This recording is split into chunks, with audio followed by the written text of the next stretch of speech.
In 28 February 2026, the US and Israel launched a massive coordinated military campaign against Iran called Operation Epic Fury, assassinating the supreme leader Ayatollah Khamenei along with dozens of his subordinates and causing devastating civilian casualties, including the death of over 150 school children. The Trump administration calls it a necessary preemptive strike not because Iran was a direct threat, but Israel was going to attack anyway. This is what the Secretary of State had to say. We knew that there was going to be an Israeli action. We knew that that would precipitate an attack against American forces. Implying that US had to intervene or else Iran would strike them.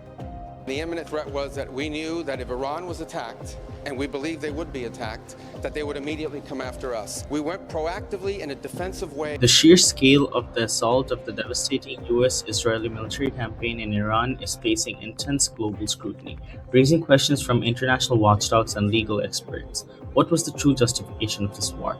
Critics are now demanding answers, pointing to a glaring lack of evidence for an imminent threat. The president has pointed out the imminent threat was due to the ballistic missiles Iran could use any moment. Developing long-range missiles that can now threaten our very good friends and allies in Europe, our troops stationed overseas, and could soon reach the American homeland.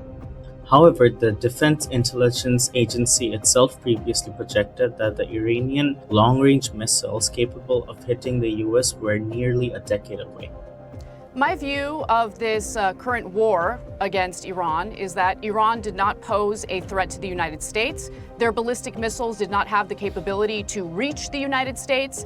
And the notion that this was all about Iran's weapons was a lie from the very beginning.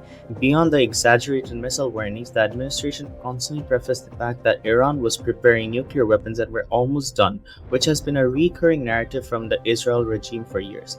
But the international watchdogs point to the complete lack of evidence for any nuclear program in Iran. We repeatedly hear statements about the goals of this war. We still see no evidence that Iran was developing nuclear weapons, which was the main, if not the only, justification for the war. There is proof provided by both the IAEA and the American intelligence professionals that Iran did not manufacture and did not try to produce nuclear weapons. As the administration's nuclear and missile claims comes under global scrutiny, the human death toll still remains, and it raises a glaring question. Why was the devastating attack launched on a threat that wasn't a threat at all, just to bring us closer to World War III? Reporting, Rafi.